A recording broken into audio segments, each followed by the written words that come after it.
আমি ছোটবেলা থেকেই আমার মামাকে খুব পছন্দ করতাম, কারণ তিনি সবসময় আমার পাশে থাকতেন। অন্যদের মতো আমাকে কখনো অবহেলা করতেন না, আর আমি কোনো সমস্যায় পড়লেই প্রথমে তার নামটাই মুখে আসত। ঠিক যেন মানুষের ভিড়ে একমাত্র নিরাপদ ছায়া। আমি যখন পরীক্ষার আগে খুব দুশ্চিন্তায় থাকতাম, তখন মামা শহর থেকে গ্রামে চলে আসতেন শুধু আমাকে পড়াতে, আর বলতেন, ভাগ্নি, তুই পারবি, তোর ভয় কই? তার হাসিটা এত শান্ত ছিল যে মনে হতো সব দুশ্চিন্তা গলে যাচ্ছে। তখন আমি বুঝতাম না, কিন্তু বড় হওয়ার পর বুঝলাম একজন মানুষ কতটা ব্যস্ততার মাঝেও কারোর জন্য সময় বের করলে সেটা কত বড় ভালোবাসা। আমার স্কুলের বার্ষিক অনুষ্ঠানের দিনও একই রকম কিছু ঘটেছিল। আমি ভীষণ নার্ভাস ছিলাম, কারণ আমাকে একা গান গাইতে হবে, আর সেদিন মা অসুস্থ থাকায় যেতে পারেননি। আমি ব্যাকস্টেজে দাঁড়িয়ে কাঁপছি। ঠিক তখনই দেখলাম সামনের সারিতে বসা একজন হালকা করে হাত নাড়ছে, মামা। তিনি আগের রাতে বলেছিলেন যে তার জরুরি মিটিং আছে, কিন্তু তার সেই হাসি দেখে বুঝলাম তিনি মিটিং বাদ দিয়ে এসেছেন। আমি গান গাইতে উঠলাম, আর স্টেজের লাইট চোখে পড়ার আগেই মামার শান্ত মুখটা দেখলাম, এবং মনে হলো আমি যেন কোনো ভুল করতে পারবই না। গান শেষ হলে পুরো হল করতালিতে ভরে গেল, কিন্তু তার চেয়ে বেশি মূল্যবান ছিল মামার চোখে গর্বের সেই ঝিলিক। পরে বড় হওয়ার পর শহরে পড়তে এসে যখন প্রথমবার একা থাকা, নতুন বন্ধু বানানো, নিজের দায়িত্ব সামলানো, সব মিলিয়ে জীবনটা কঠিন হয়ে গেল, তখনও মামা ছিল আমার পিছনে অদৃশ্য এক পাহারা। আমি কোনো রাতে কাঁদতে কাঁদতে ফোন করলে তিনি কখনো রাগ করেননি, শুধু বলতেন, আমি আছি, ভয় পাস না। এমনকি একদিন যখন হঠাৎ চাকরির ইন্টারভিউতে যেতে হবে, আর আমার সেই সময় প্রস্তুতির মতো আত্মবিশ্বাস নেই, তখন মামা নিজের শহরের কাজ রেখে ট্রেনে চড়ে আমার কাছে চলে এলেন। ইন্টারভিউ সেন্টারের সামনে দাঁড়িয়ে বললেন, তুই হাস, বাকিটা নিজেরাই ঠিক হবে। সত্যিই যেন তার কথার জাদু ছিল। সেই দিনই আমি চাকরিটা পেয়ে যাই। জীবনের অনেক পরে যখন বুঝলাম মানুষ যত বড় হয় তত একলা হয়ে যায়, তখন উপলব্ধি করলাম আমার জীবনের সবচেয়ে শক্ত দেয়ালটি আসলে আমার মামা। আজও যখন রোদে চোখ জ্বালা করে, মন ভারী হয়ে আসে, কিংবা মনে হয় কেউ নেই, আমি চোখ বন্ধ করলেই দেখতে পাই আমার শৈশবের সেই পরিচিত দৃশ্য। মামা মাথায় হাত রেখে দাঁড়িয়ে আছেন, যেন বলছেন, ভাগ্নি, আমি আছি, তুই কখনো একা না।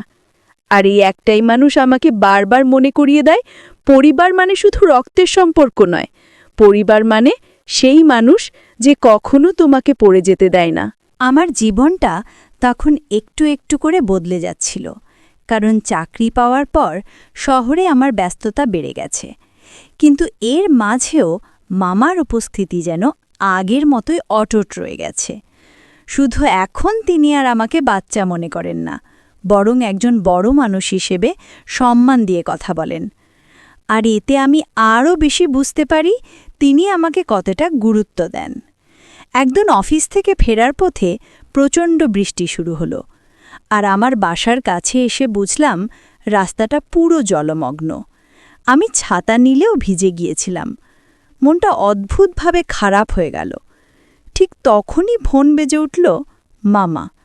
তিনি বললেন, তোকে আজ সারাদিন মনে পড়ছিল, তাই ভাবলাম ফোন দিই, কেমন আছিস?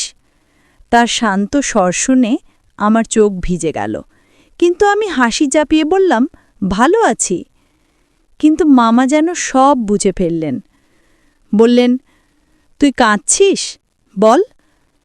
তখন আর নিজেকে ধরে রাখতে পারলাম না।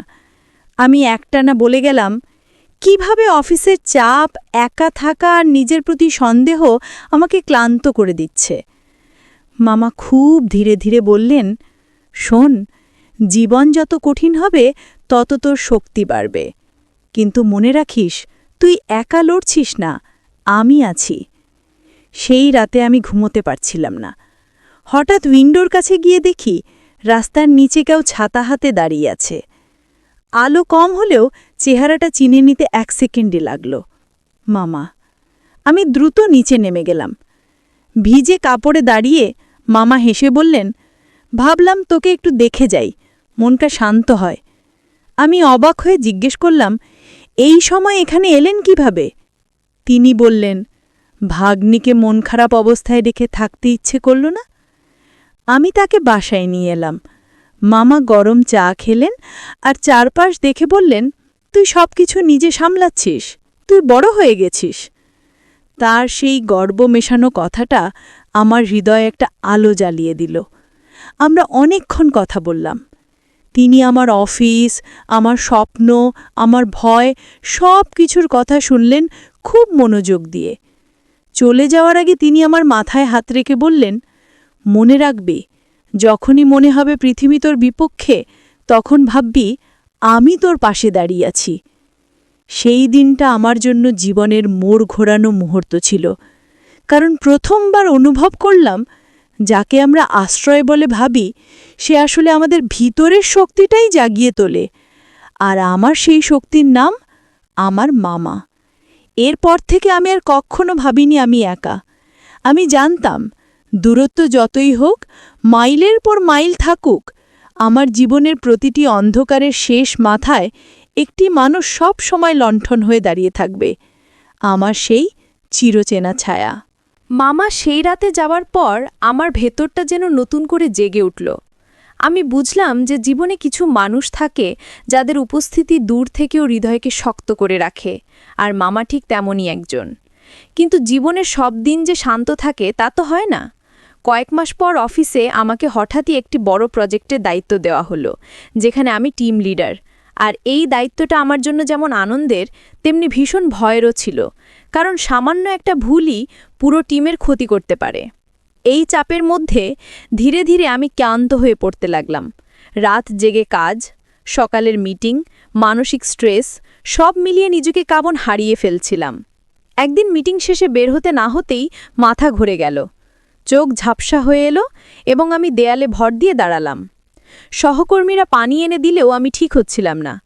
তখনই অসহায় মনে পড়ল সেই এক নাম, মামা।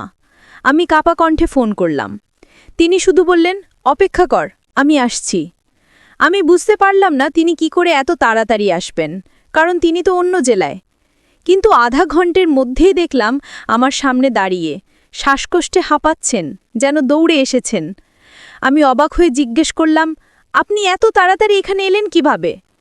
মামা হেসে বললেন, যার কষ্ট আমার কষ্ট তার কাছে পৌঁছাতে সময় লাগে না।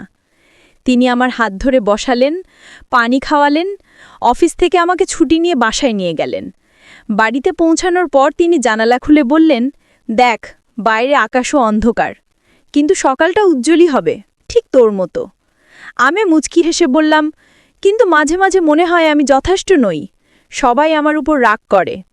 মামা ধীরে ধীরে বললেন, তুই যদি নিজের মূল্য না বুঝিস তাহলে পৃথিবী কখনো বুঝবে না। কিন্তু মনে রাখিস, তোর কাজ, তোর চেষ্টা আর তোর সাহস এসবই তোকে আলাদা করে। তার কথাগুলো হৃদয়ের গভীরে ঢুকে গেল। সেই রাতে মামা আমার পাশে বসে রইলেন যতক্ষণ না আমি ঘুমিয়ে পড়ি। সকালে ঘুম ভাঙতেই দেখি তিনি রান্নাঘরে দাঁড়িয়ে সকালের নাস্তা বানাচ্ছেন। তাকে দেখে আমার মনে হলো পৃথিবী যতই কঠিন হোক, যতই ঝড় আসুক, আমি কখনো পুরোপুরি ভেঙে পড়ব না, কারণ আমার জীবনে একটি মানুষ আছে যে যে কোনো মুহূর্তে সব পাহাড়ের মতো সামনে দাঁড়ায়।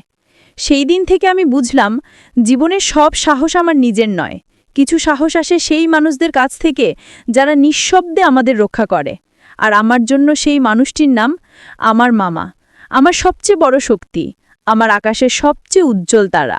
মামার সেই আকস্মিক এসে দাঁড়ানো দিনটার পর আমার জীবনে যেন নতুন শক্তি সৃষ্টি হল।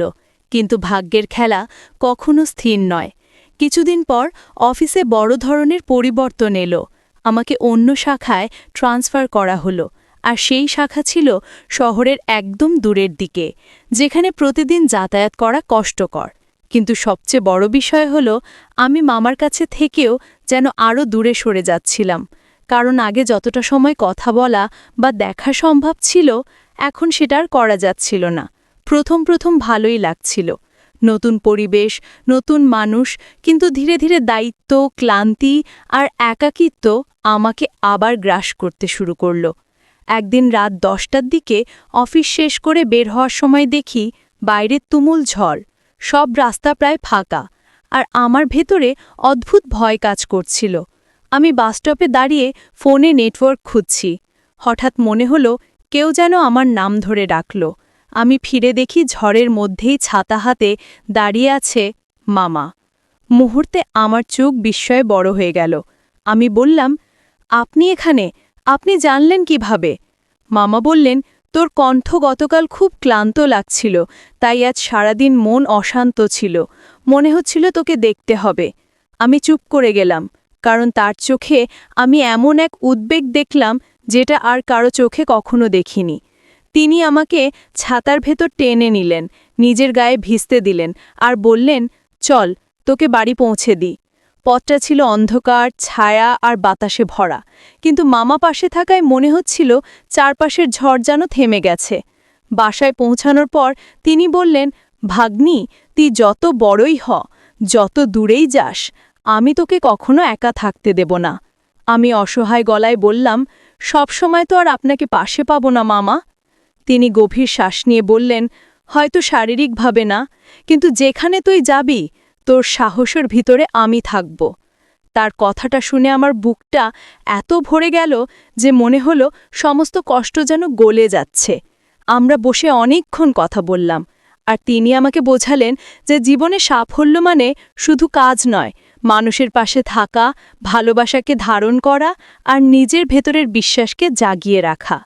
সেই রাতে তিনি ফিরে যাওয়ার সময় দরজার কাছে দাঁড়িয়ে বললেন, একদিন তুই নিজে বুঝবি তোকে এত ভালোবাসা কেন দিই, কারণ তুই আমার জীবনে সবচেয়ে বড় গর্ব।